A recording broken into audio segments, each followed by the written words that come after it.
Hi, I'm Billy Goodnick, host of Garden Wise, where all the cool kids come to learn about sustainable landscaping. I'm at the beautiful Santa Barbara Botanic Gardens up here in the foothills. Wonderful place to talk about our current subject. You know, one of the cornerstones of sustainability is creating permeable gardens that can make the most of the water that falls on our property, especially after rains. Joining me today is Tim Burgess with the City of Santa Barbara's Department of Sustainability and Resilience. So first thing is, let's define permeability. It's got a lot of syllables. There's some vowels, consonants, that sort of thing. Everybody may not know what we're talking about. Okay. So go, permeability. When we talk about permeability in a landscape, it refers to the ability of water to soak into the soil and be available to all of the living things and filter through. Why should we be concerned with it? What are some of the benefits that we get from creating sustainable gardens? Yeah, well, the natural hydrology of a native site is typically permeable, and that's where water is allowed to soak in, be available for plants, be available for deep water, groundwater. When we have a large amount of paved area across say like a city. So we're talking about concrete and roads and rooftops and all that stuff. The water hits those paved surfaces and it immediately starts running off. Right. That can create really flashy flows and flash floods. It can also, once that reaches the creek will rise really quickly and the flow will be really fast and gushy, and it can cause a lot of erosion. And that can affect people downstream.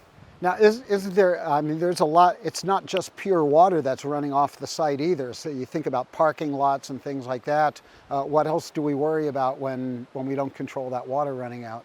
There are a lot of pollutants associated with paved surfaces that are either deposited or dropped or flow onto it. Things like on parking lots, there's a lot of oil drips. All the stuff that comes off your tires, all that sort of thing. Yeah. What does it do for the plant material in your garden? So yeah, they really benefit from having that. More water going to the soil allows that water to soak up, and it stores it for a longer period of time, and then you have a landscape that needs less irrigation and is able to be sustained. Some people might think that, well, you know, I'm living on a quarter acre. What difference does it make on the grand scale of things? So how does one person making these improvements benefit the rest of what's around us? This is the best way to clean that water, is to do it right where the rain falls or right close by it. To try to clean the water way downstream is a lot more difficult. By individuals doing this on each site or at where they live makes a big difference for everybody in the city and for the water quality everywhere.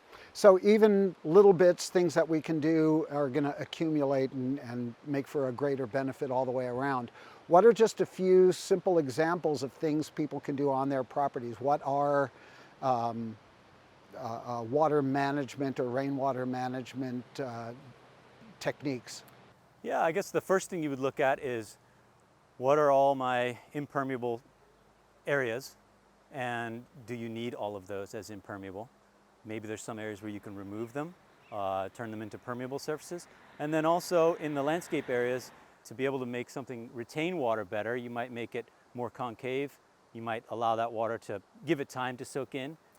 So we've also got downspouts that we can catch some of that water. We can put it in barrels, that sort of thing. I consider that boutique water, because most of us aren't going to have enough trash cans or storage things around to water our gardens for the whole rest of the year.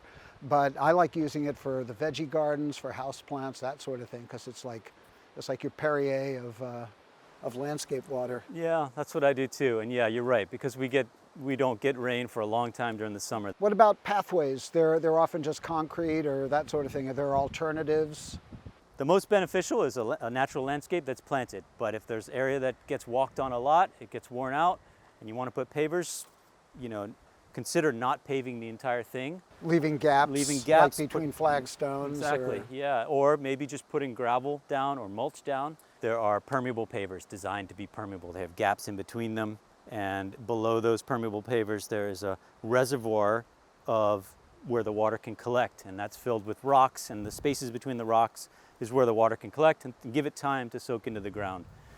So general points, don't pave over everything. Don't cover it all in plastic as much as we can leave it in its natural state. I mean, before all the humans showed up with all our engineering, the earth was a heck of a lot more permeable, so everything's going in. We can choose surfaces if we're doing a new garden that are going to allow more water to soak in.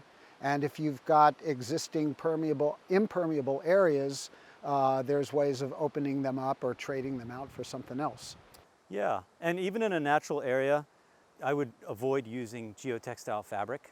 That's a big word. The geotextile fabric is sort of it's a You fabric. mean the weed cloth sort of stuff? It's a weed cloth. It's often made of some type of plastic, and a lot of them are actually impermeable to water. They do tend to silt up, but that also creates a barrier for that living ecosystem we have in the soil. And so insects, different things aren't able to cross that barrier, and you lose some of the benefits. Good insects.